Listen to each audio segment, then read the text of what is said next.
Day 13, Chapter 4, page 49. Abuse of power at church headquarters. The General Conference is itself becoming corrupted with wrong sentiments and principles. Men have taken unfair advantage of those whom are supposed to be under their jurisdiction. They were determined to bring the individuals to their terms. They would rule or ruin.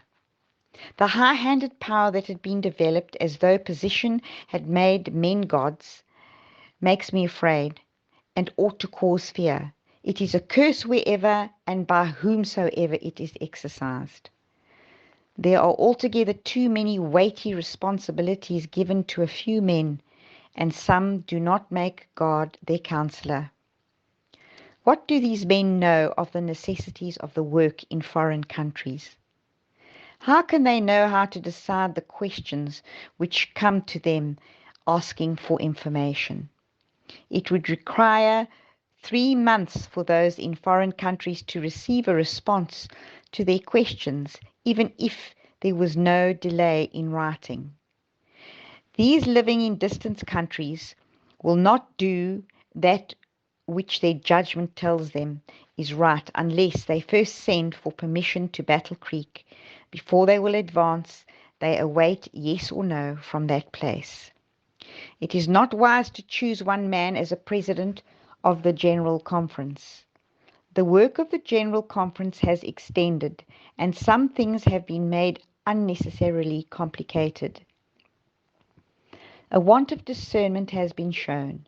There should be a division of the field, or some other plan should be devised to change the present order of things. The Seventh-day Adventist Church was organized in 1863 with 3,500 members, half a dozen local conferences, about 30 ministerial laborers, and a General Conference committee of 3. The General Conference president was well able to provide the leadership and counsel required by such a small organization. He could personally attend every important meeting and in addition give personal attention to much of the business connected with the publishing work. However, by 1896, the work of the church had greatly expanded in the United States and extended to Europe, Australia, and Africa as well. It was no longer possible for one man to give adequate supervision and direction to such a widespread work.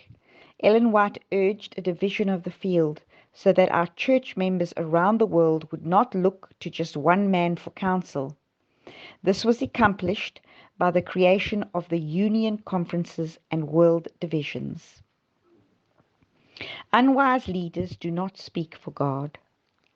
The voice from Battle Creek, which has been regarded as authority in counseling how the work should be done, is no longer the voice of God.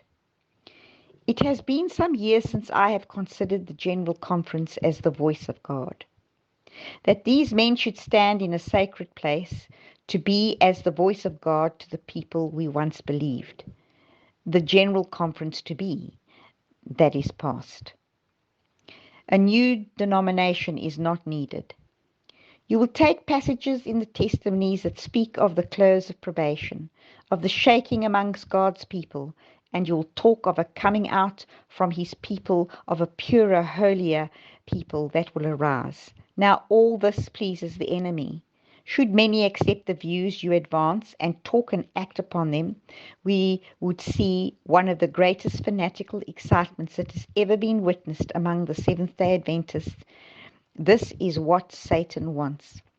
The Lord has not given you a message to call the Seventh-day Adventists Babylon and to call the people of God to come out of her. All the reasons you may present cannot have weight with me on this subject, because the Lord has given me decided light that is opposed to such a message. I know that the Lord loves his church. It is not to be disorganized or broken into independent atoms. There is not the least consistency in this. There is not the least evidence that such a thing will be. I tell you, my brethren, the Lord has organized body through whom he will work. When anyone is drawing apart from the organized body of God's commandment-keeping people, when he begins to weigh the church in his human scales and begins to pronounce judgment against them, then you may know that God is not leading him. He is on the wrong track.